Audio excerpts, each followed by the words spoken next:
Jennifer Lopez has been in a lot of hot water this year, and more things are being revealed, like how she treated her now ex-husband Ben Affleck and how demanding she was of her staff when she would go on tour. Now we all know that J-Lo and Ben got back together and married each other 2 years ago. Now, unfortunately for J-Lo, 2024 was not a good year for the pair, and they actually got divorced. Now, there were several rumors all year about this due to the fact that she canceled her tour, and they were selling her house. Turns out it was true, though. As on Tuesday, August 20th, J-Lo filed for divorce at County Superior Court. Now the official separation date is listed as April 26th, but there was a tiny problem. OK Magazine said that when the pair wedded in Las Vegas, they didn't tie up their assets. That's right, there was no prenup at least. That's what was alleged now, according to the source. Jen's love for Ben was so unconditional at the time, she didn't see a prenup as necessary.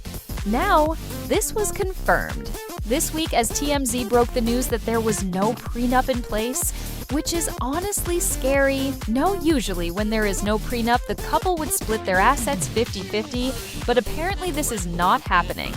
Now, a settlement they reached was essentially like a prenup, which is good for Jen considering her net worth is much higher than Ben's, not to mention Epperson, with knowledge of the matter, suggested that Jennifer spent more money during their relationship. The insider alleges J-Lo took on the majority of the financial responsibility. One little-known secret is that Jennifer paid for much of their marital expenses.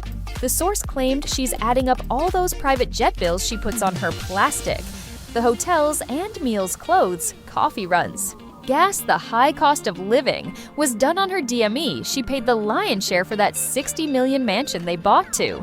They added Ben took so much money out of her, at least. That's what she's saying. And all I can say is yikes. Then there's also the fact that she's super demanding. Like, honestly, her list of so-called requests are insane. Now J-Lo seems to be obsessed with the color white, so much so that she demands any dressing rooms to be completely redecorated. And this isn't even an exaggeration, a list.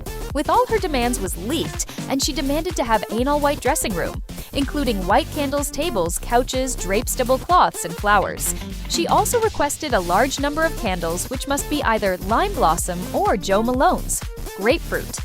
And this is followed through her entire career. In January of 2016, J-Lo began her residency in Las Vegas and made millions and millions of dollars. But the money wasn't enough for her to sign on. She also requested 3 penthouse suites all next to each other and a playground. In her suite for her kids, she also demanded a personal laundry service and for each room to have its own on-call butler wearing all white, in addition to the housekeeping staff signing NDAs. And finally, she requested brand new toilets for the backstage area, and of course, an all-white dressing room. Then there was the fact that it was exposed that she didn't actually go to the Bronx to film a commercial. She just pretended to induce a stunt double, now the commercialists. From 2011, where J-Lo is seen driving a Fiat 500 Cabrero as she travels through the streets of Manhattan to the Bronx, where she grew up. But the ad backfired when it was reported that she never actually went to the Bronx to film Thed, and that a body double stand-in was used instead. And I mean, if you watch the ad knowing this information, it's pretty obvious, but I mean, why not just ditch J-Lo and use another celebrity who would actually show up on set? It's just a bad look and honestly completely embarrassing. Well, that's all for our J-Lo video today now. What do you think about her and her behavior here? Let us know your thoughts in the comments down below, and don't forget to like and subscribe to our channel. I'm your host, Emily, and we'll see you next time. Peace.